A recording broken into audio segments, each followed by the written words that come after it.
Hydrostatic pressure is the pressure that a body immersed in a fluid is subjected to due to the column of the liquid above it. Assuming that all points on the fluid are in equilibrium, the hydrostatic pressure is directly proportional to the density of the liquid, depth, and gravity. The equation to calculate the hydrostatic pressure in a fluid in equilibrium is P is equal to VGH, where V is the density of the fluid, G is the gravity, and H is the height of the fluid surface. Therefore, the pressure will be greater the denser the fluid and the greater the depth, and furthermore, the difference in the hydrostatic pressure between 2 points in a fluid only depends on the difference in height that exists between them. Measuring hydrostatic pressure involves various instruments designed to detect and measure the pressure exerted by a fluid at rest. Here are some common instruments used for this purpose. Number 1. Manometers. Manometers are devices that measure pressure using a column of liquid. For example, the U-tube manometer. It consists of a U-shaped tube filled with a liquid. The pressure is determined measuring the distance in height between the two columns. Number 2, we have pressure gauges.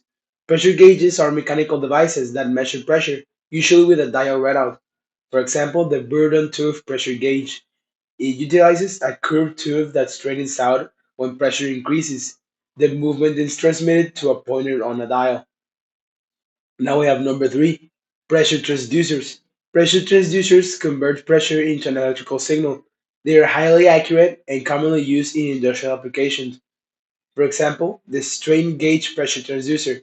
It uses strain gauges attached to a diaphragm. As the diaphragm deforms under pressure, the resistance changes, producing an electrical signal proportional to the pressure. And we have number 4, pressure sensors. Pressure sensors are similar to transducers, but are often used for direct digital output and integration with electronic systems. For example, MEMS pressure sensors, which stands for micro electromechanical systems. They use microscale mechanical elements to measure pressure.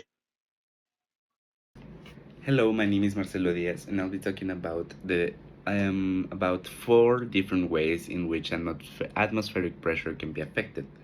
First of all, I'm gonna give you a little introduction of what an atmospheric pressure is. Atmospheric pressure is the force exerted by the weight of air above us. It changes based on different factors. Let's see what those factors are and how they affect it. The first factor is altitude. This first factor means that as you go higher above the sea level, the air pressure decreases because there is less air above you. This is why mountain climbers can experience breathing issues or breathing difficulties. And that's why it's so hard to climb the mountain Everest. The second of all is the temperature. Warm air rises and creates lower pressure because it is less dense. Cold air sinks and creates higher pressure because it is denser. Again, is why that's we can relate this to the mountain Everest. First of all, the breathing issues, and then there is the temperature. Not only cold temperature, also warm temperature can affect it. The third factor is humidity. Most air is lighter than dry air because water vapor is less dense than the other gases in the atmosphere. More humidity means lower air pressure. That's basically it.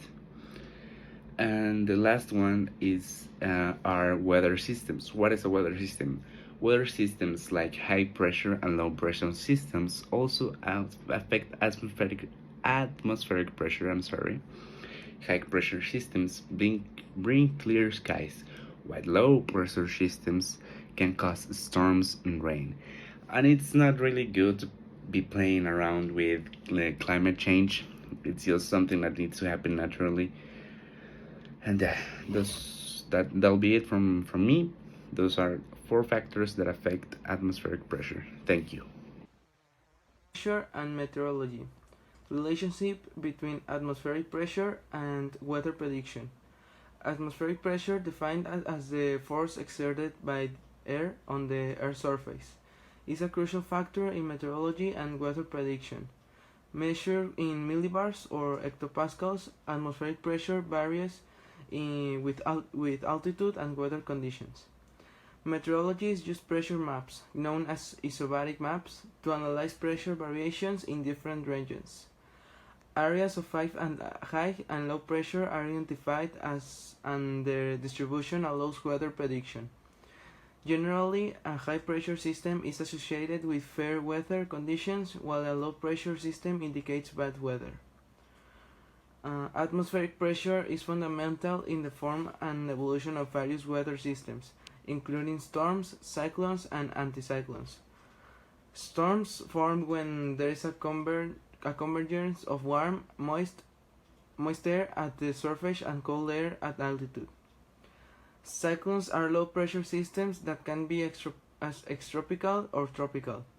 Tropical cycles, known as hurricanes in the Atlantic and typhoons in the Pacific, form over warm waters where warm, moist air rises and creates an area of low pressure at the surface. Anticyclones are high-pressure systems where air descends from the upper layers of the atmosphere. The atmospheric pressure, which is the weight of air above the Earth's surface, can have several effects on human health.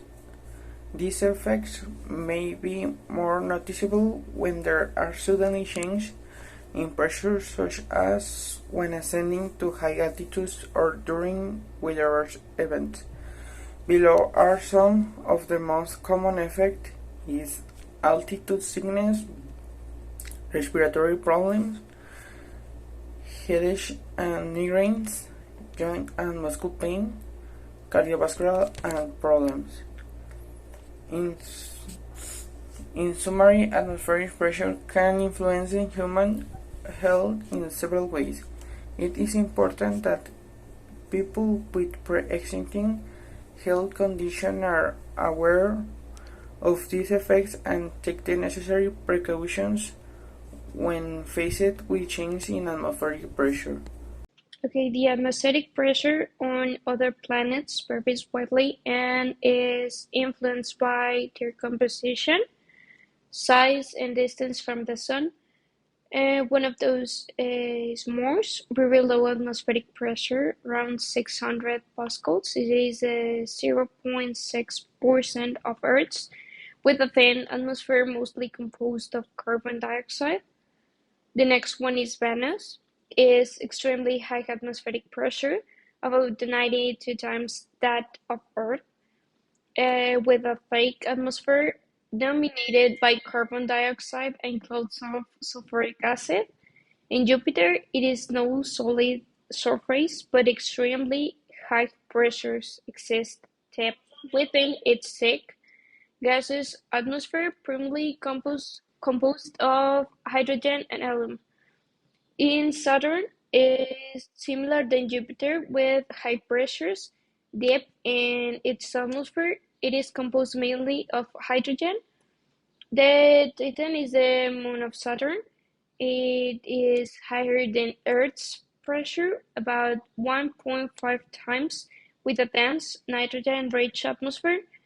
In Mercury, it is almost negligible atmosphere pressure due to its thin exosphere, composed mainly of hydrogen, oxygen, sodium, and its all.